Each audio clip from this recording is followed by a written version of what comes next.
Want more Gators Breakdown? Join Gators Breakdown Plus. Starting at $3 a month, get access to unique episodes, plus a blog, chat room, giveaways, shout-outs, and more. Gators Breakdown Plus is furthering the interaction with fans and listeners like you. Head to gatorsbreakdown.supportingcast.fm to join Gators Breakdown Plus today.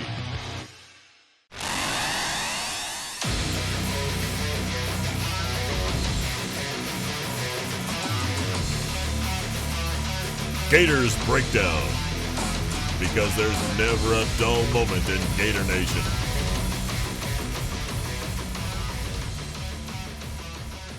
The Gators Breakdown podcast is ready to go. I'm your host, David Waters, and you can find me on Twitter at GatorDave_SEC. Back again. I told you, camp starts, we get all the players, we get all the coaches, we get the interviews, we get the press conferences, and hey, we might as well keep it going. Gators Breakdown, busy, getting ready for football season with fall camp starting. We're just going to hit the ground running. We're just going to keep it busy. I stay busy, but, just going to keep giving it to you guys that's out there. Might as well, this will be a little bit shorter of an episode, but it's going to keep the train rolling.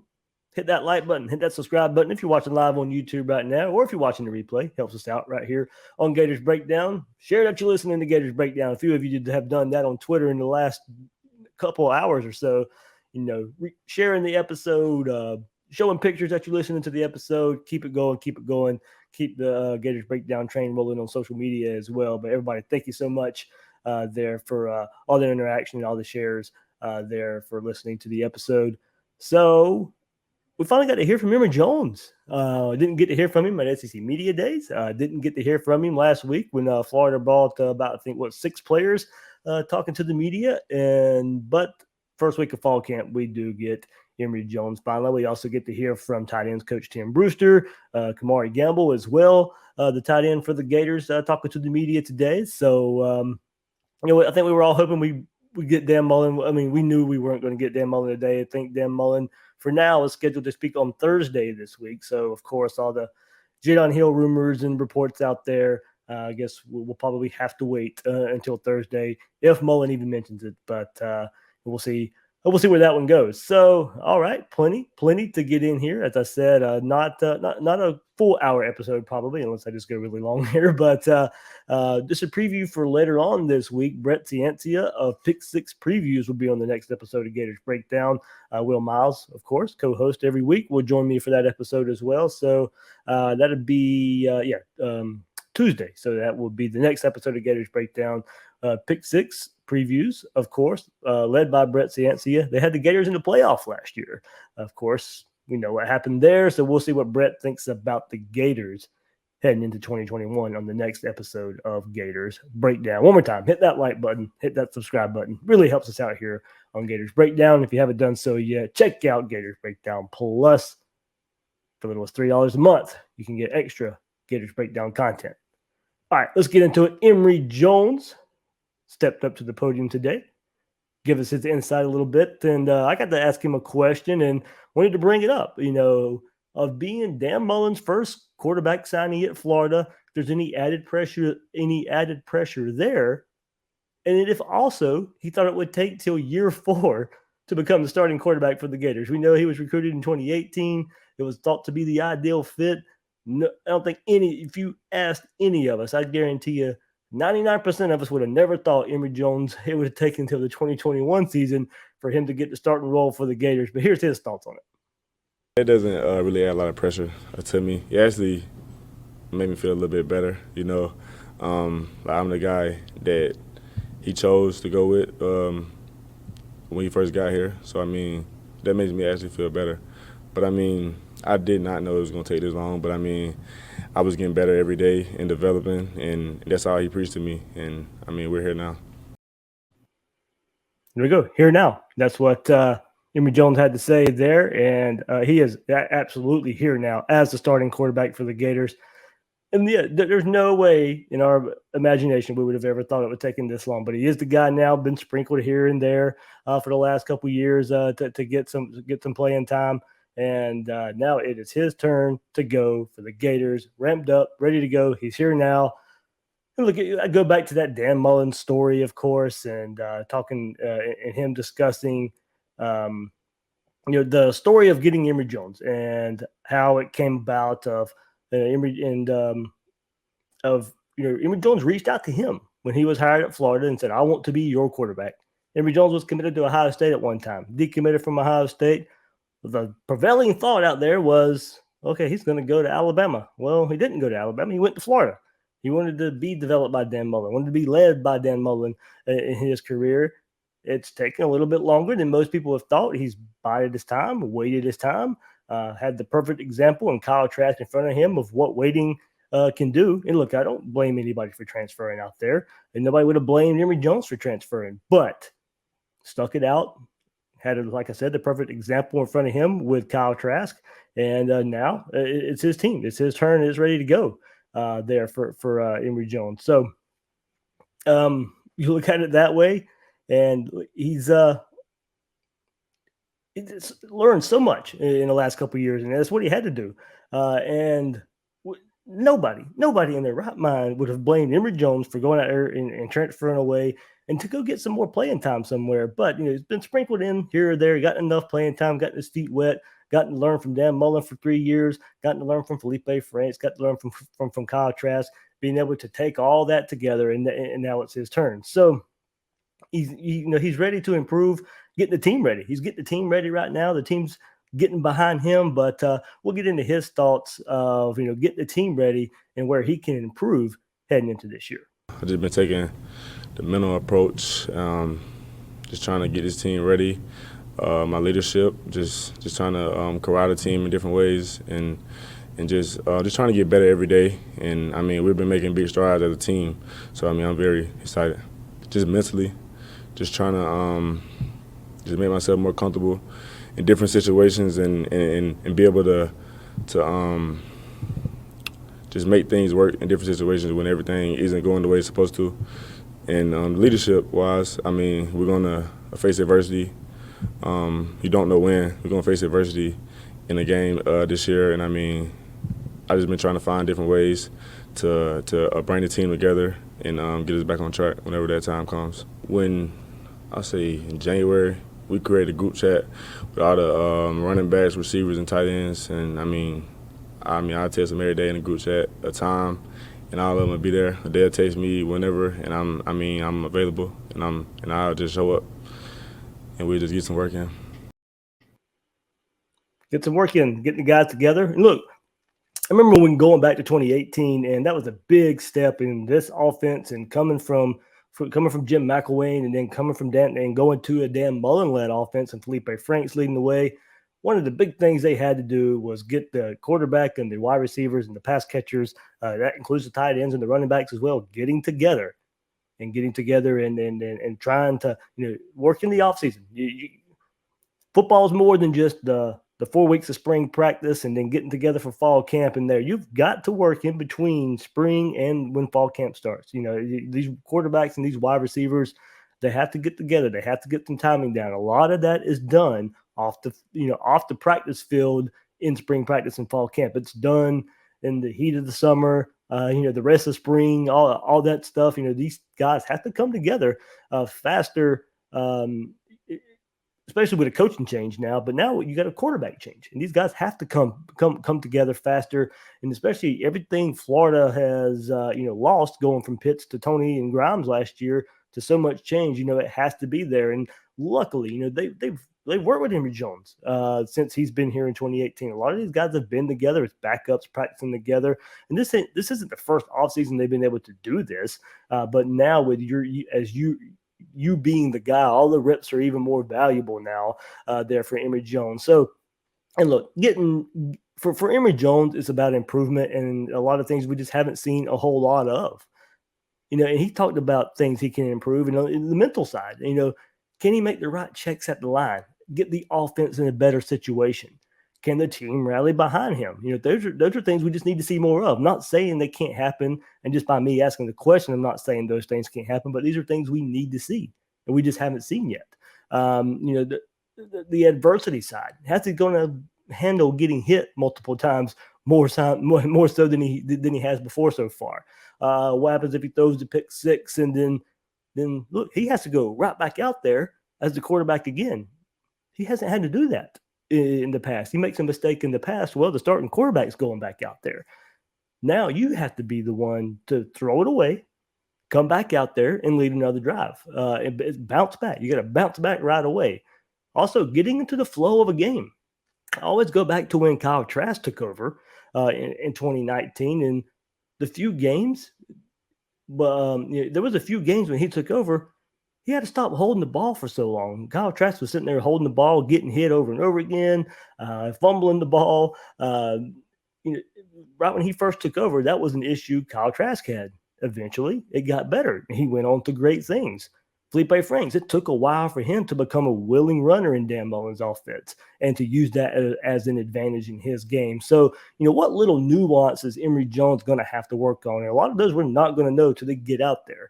Kyle Trask, I'm sure it caught him by surprise sometimes, the speed of the game and him holding on to the ball too long. That was something he needed to fix, and he went and fixed it.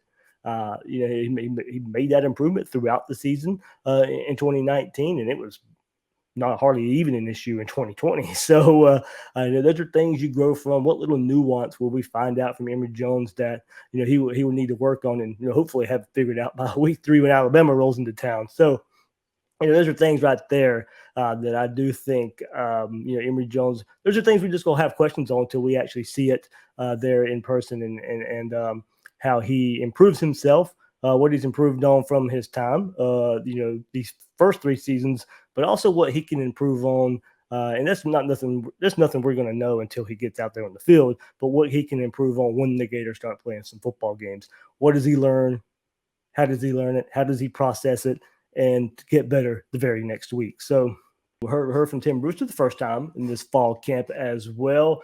And he goes into, and look, guys, you already know. You probably have already listened to Tim Brewster before, but he is a welcome ball of energy here for this Gator coaching staff and how he presents himself and everything he brings to the table. I mean, not only just as a coach, but I can tell you right here, having press conferences and media and all that good stuff with him, he gives you more than enough. So I had to cut a whole lot out just to fit all of the 3 minutes I'm allowed to show of these press conferences here from Tim Brewster. But he really goes into how the rest of the offense can help Emory and the quarterbacks. We got to make the quarterback right. We got to give him confidence. We got to make plays. We got to make catches that are, maybe we're not supposed to make.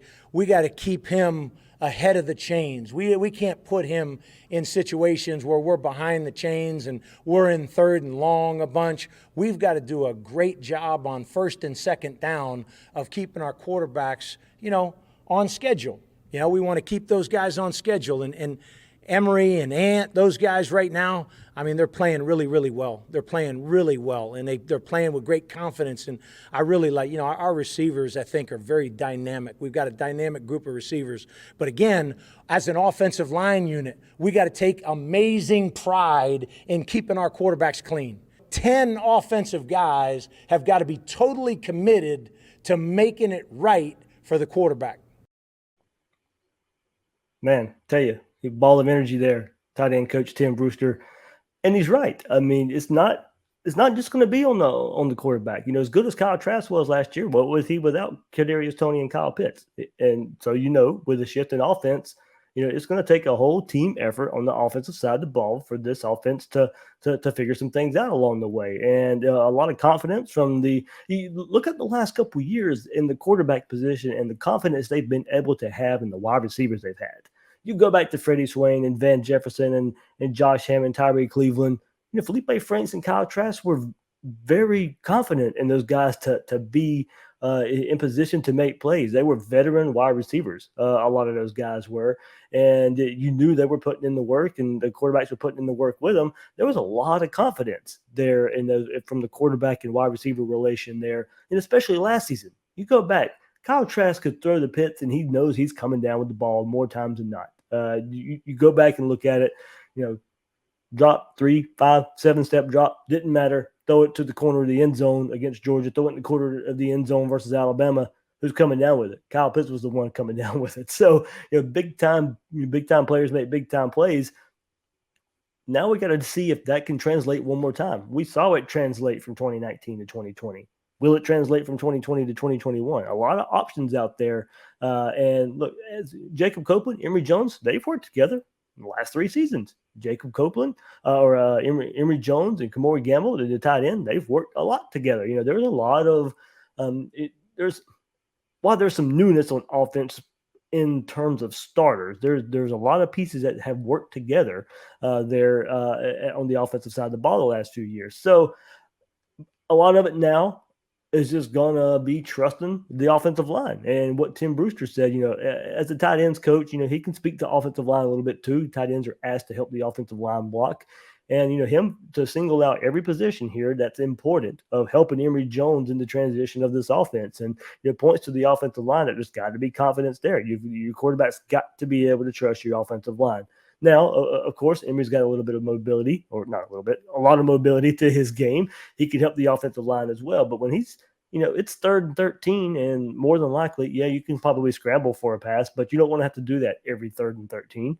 You don't want to have to scramble for a first down every time. You're going to have to trust your offensive line to give you the protection to complete a pass that needs to go 13, 14, 15 yards to complete the first down. That's got to happen. So, he's got to be able to look to his right side, and Gene DeLance is not playing Ole there in the passing game. That's the issue we saw there last year. He's got to be able to trust his blind side. Richard Garage is taking over for Stone Forsyth there at that left tackle position. That's just going to be his blind side. He's got to be able to trust that. And then trust also that the offensive line is just going to help in the run game as well, but more so in pass blocking and knowing when he's got to drop back the pass that he has a lot of confidence in those guys. So I like what Tim Brewster said, and basically every position in offense, it's not just on quarterback. All other 10 guys have to help in the transition, in the growth of an offense with the new quarterback. It's not just going to be on Emory Jones.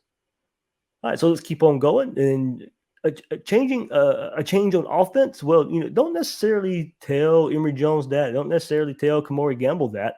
Both those guys, have some thoughts on the change in offense here for the Gators. Coach Mullen, he definitely uses offense around the quarterback, and whatever type style quarterback you are, he's gonna make it happen. But for me, just a skill set.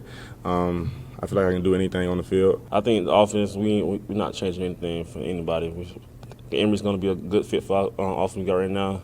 I don't think we're changing anything. We've been playing with Emory since he got here, since in practice. I think we already connected. I feel like we shouldn't there's a little thing we should work on, but I feel like we there with Emory already.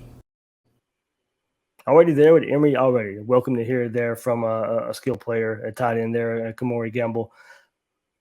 And look, if this offense is going to change, it's going to change because the play calling doesn't necessarily have to change. If it changes a little bit, of course there's going to be more design runs. You have a quarterback that can do that. But also you have a stable of running backs. So if it changes, it's going to change just because of, it's not this drastic change in saying Emory Jones can't do that, but you're going to rely on a running back stable that goes 5 deep, as long as the run blocking's there. You're going to rely on a quarterback that can make some plays with his legs. So, of course, the offense is going to change in that regard. I think the way to look at it is, look, we're not changing the offense because Emory can't do it. We're changing the offense because this is a way to go about it with the personnel that we have. It's not, and I think there's going to be times when Emory Jones is probably asked to throw 35, maybe close to 40 times a game. That might come, and there's a good chance that's going to come at some point. And I think there's confidence that Emory Jones can do that. But you're going to call different plays according to how a defense is going to play you. You don't have Kadarius Toney, Kyle Pitts. You have a stable of running backs that goes 5 deep. So it's going to change in that regard. But, play calling, I think, is going to be a lot of the same. You're going to see a whole lot of the same plays again.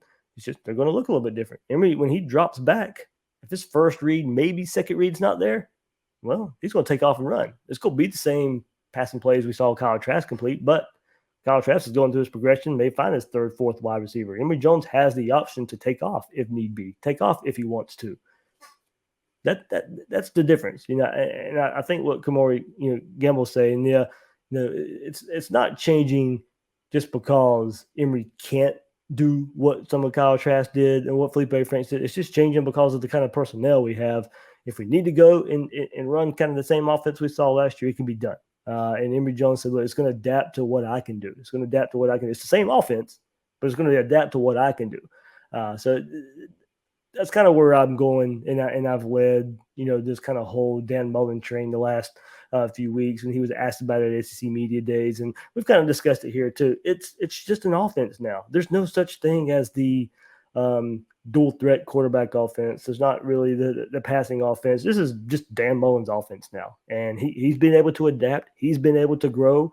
Now he gets a quarterback that can run and pass. You're going to see a lot of the same passing concepts that you saw with Kyle Trask, just a little bit less, just now a little bit more running to go along with it. It's going to be a lot of the same offense there. So I probably sounded a whole little confusing there, but toward the beginning of, I was kind of flustered there toward the beginning of losing all these sound clips, but I got them back.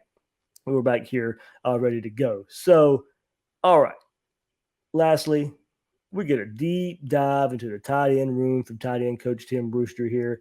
I mean, he really goes into detail. Of course, Florida has to replace Kyle Pitts, but the Brewster says the development is there for these guys to continue great tight end play for the Gators.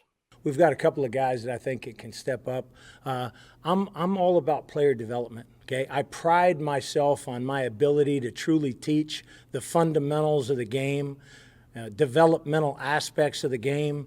I truly believe in the mantra of next man up. And so Emory Gamble has an amazing opportunity. Keon Zipper has an amazing opportunity to step up and embrace this opportunity to play tight end for the Florida Gators, which is it's extremely important to both those two young men about being a Florida Gator, what it means to be a Florida Gator. And so each and every day we're just stacking bricks.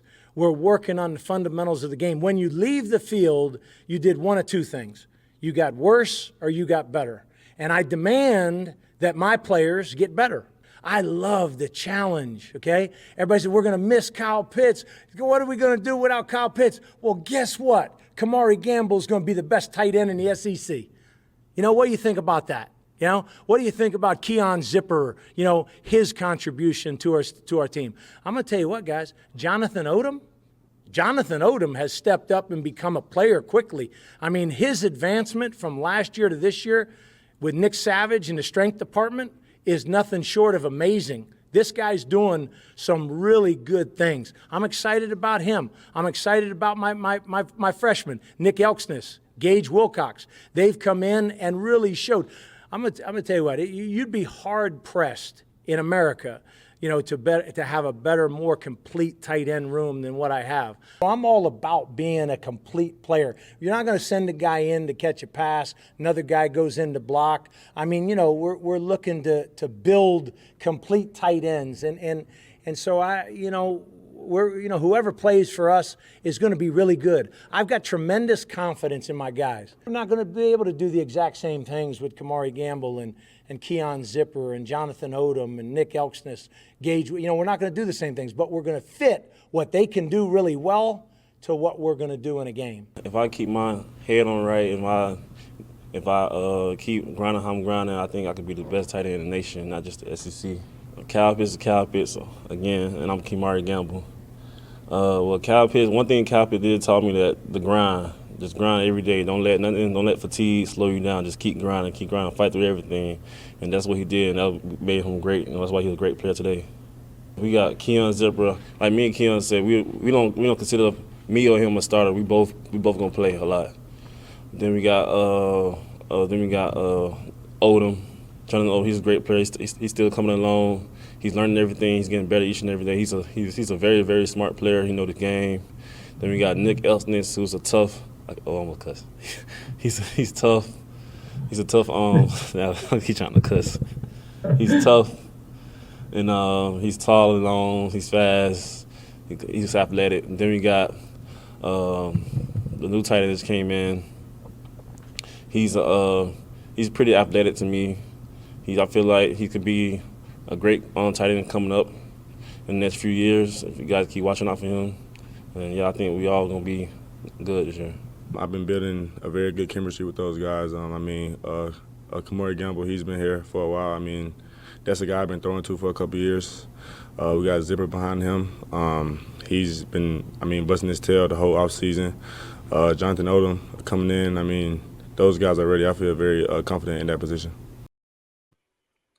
Emory Jones, very confident in the tight end position there. And look, why wouldn't you be? First of all, going back to Tim Brewster, he says basically getting guys that love to be Gators, especially in talking about Emory Gamble and Keon Zipper were there. And, now that the most of the quote unquote replacing tight ends is on their replacing Kyle Pitts is on their shoulders. And look, you're not replacing Kyle Pitts. And he said it best.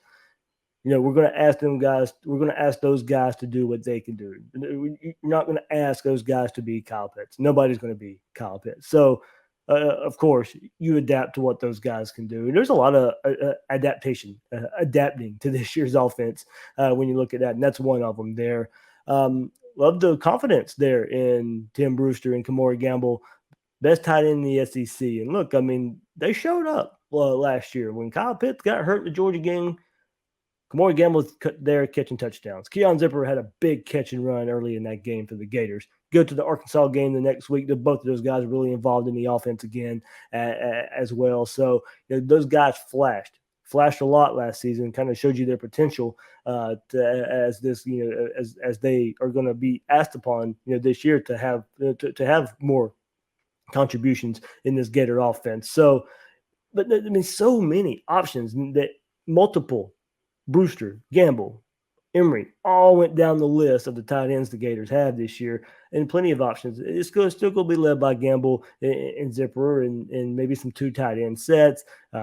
Zipper in a H-back role a little bit as well, but so many options there. And you heard Jonathan Odom's name brought up, and he's somebody I think the Gators are going to rely on too, and especially in the red zone. Emory Jones saying he's a big target, go up and get it and come down with it. Well, there you go. That leads you to believe the type of target he can become.